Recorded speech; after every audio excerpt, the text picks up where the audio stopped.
Good morning. जैसा कि आप जानते हैं कि अभी तक स्कूलें नहीं खुली और पढ़ाई भी नहीं हो रही। पढ़ाई को सुचारू रूप से जारी रखने के लिए हमें वापस ऑनलाइन क्लासें लेनी पड़ रही है।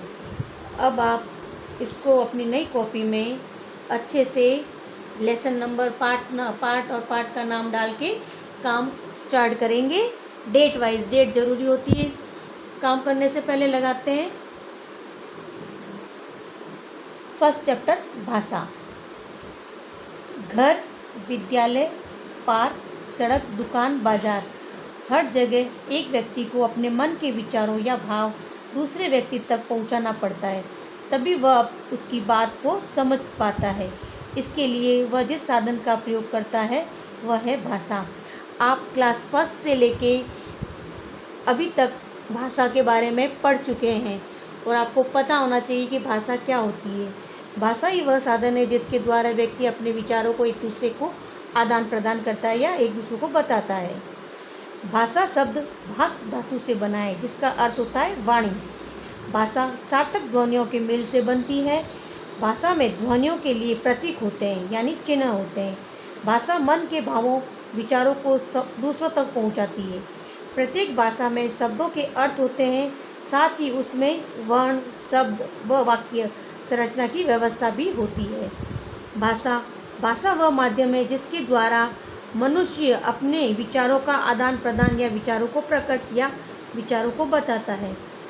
भाषा के रूप। भाषा के मुख्य रूप दो होते हैं, मौखिक भाषा और लिखित भाषा। मौखिक भाषा को कथित भाषा भी कहते हैं।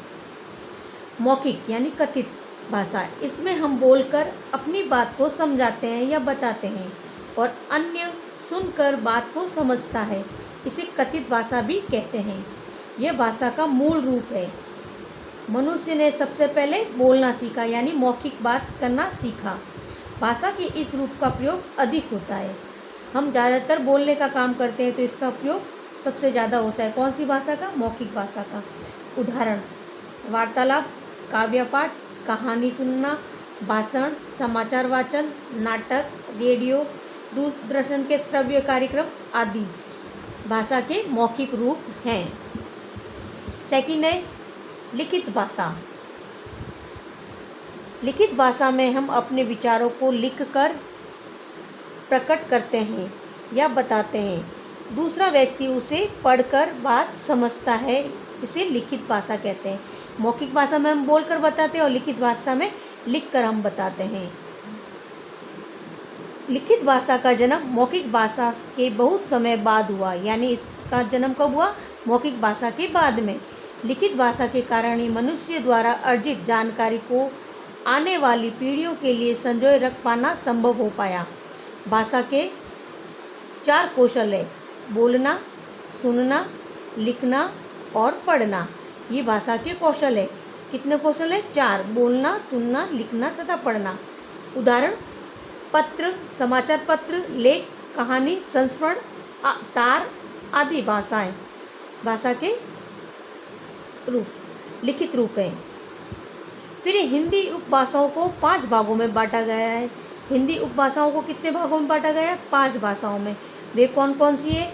मातृभाषा, राष्ट्रभाषा, राजभाषा, संपर्क भाषा और मानक भाषा। मातृभाषा में मातृ प्लस भाषा अर्थात माँ द्वारा प्राप्त भाषा। यह वह भाषा है जिससे बालक यानी बच्चा अपनी माँ या परिवार के द्वारा सीखता है, इसे मातृभाषा कहते हैं। माँ अगर राजस्थानी या मारवाड़ी है तो बच्चा भी मारवाड़ी या राजस्थानी भाषा सीखेगा। अगर गुजराती है तो वह गुजराती भाषा सीखेगा। सेकंड है राष्ट्रीय भाषा।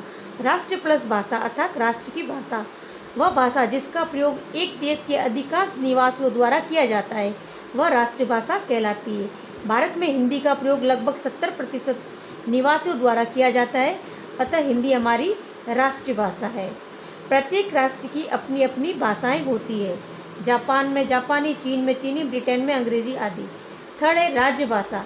राज प्लस भाषा अर्थात राजकाज की भाषा, वह भाषा जिसका प्रयोग देश के कार्यालयों में कामकाज के लिए किया जाता है, वह राजभाषा कहलाती है। राष्ट्र और राजभाषा में अंतर, इसे एक न समझे। भारत में कार्यालय यानी दफ्तरों में, ऑफिसों में कामकाज के लिए हिंदी तथा अंग्रेजी दोनों भाषाओं का प्रयोग किया जाता है। 14 सितंबर 1949 को संविधान के अनुच्छेद 343 के अनुसार हिंदी को भारत की राजभाषा घोषित किया गया। इसलिए प्रतिवर्ष इस दिन हिंदी दिवस मनाया जाता है। यह हिंदी दिवस कब मनाया जाता है? 14 सितंबर को। फिर है फोर्थ, संपर्क भाषा। वह भाषा जिसका प्रयोग देश के निवासी आपस में संपर्क करने के लिए करते हैं, इसे संपर्क भाषा कहते हैं। भारत की संपर्क भाषा हिंदी है तथा विश्व की संपर्क भाषा अंग्रेजी है। ये भी आपको पता होना चाहिए, विश्व की संपर्क भाषा कौन सी? अंग्रेजी, और भारत की संपर्क भाषा हिंदी है। अब फिफ्थ पढ़ेंगे, मानक भाषा। जब भाषा विकास प्रक्रिया से गुजरती है तब उसकी एकरूपता को बनाए रखना कठिन होता है। हिंदी भाषा का क्षेत्र बहुत व्यापक है, इसलिए इस पर बोलियों तथा उपभाषाओं का प्रभाव रहता है।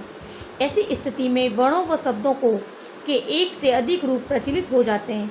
कौन सा रूप शुद्ध तथा मानक है, यह जानने में कठिनाई का अनुभव होता है। इस कारण से भाषा के जिस रूप को शिक्षित जनों द्वारा प्रयुक्त व विद्वानों द्वारा स्वीकृत किया जाता है, वह भाषा का मानक रूप कहलाता है। जैसे अमानक और मानक रूप। अमानक में झ ऐसे लिखते हैं और मानक में ऐसे। अंत ऐसे लिखते हैं, इसमें अंत ऐसे लिखते हैं। नए ऐसे लिखते हैं अमानक में, और मानक में ऐसे लिखते हैं। आई अमानक, मानक आ ई आई। संबंध अमानक और संबंध मानक शब्द।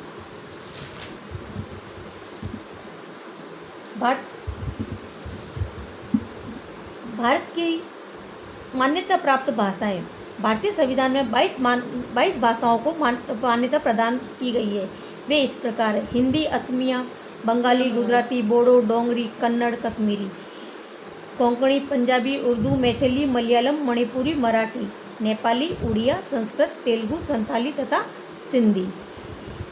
ये मान्यता प्राप्त भाषाएं हैं। और कितनी है? टोटल 22 भाषाएं हैं, मान्यता प्राप्त है। अब गृह कार्य, आपने जो भी पढ़ा है उसके कुछ क्वेश्चन दे रही है, वो आपको हल करने हैं। आपको अपनी नई कॉपी में काम करना है, सुंदर सुंदर तरीके से डेट डालकर काम करोगे। फर्स्ट क्वेश्चन, भाषा किसे कहते हैं? जो पढ़ चुके हो आप, भाषा किसे कहते हैं वो लिखना है। सेकंड, भाषा के मुख्य रूप कौन कौन से हैं, वो भी आपने पढ़ा है, उसको लिखना है। थर्ड क्वेश्चन, राष्ट्रभाषा तथा राज्यभाषा में क्या अंतर है, वो आपको लिखना है। फोर्थ क्वेश्चन, भारतीय संविधान में कितनी भाषाओं को मान्यता प्राप्त है, वो आपको लिखना है।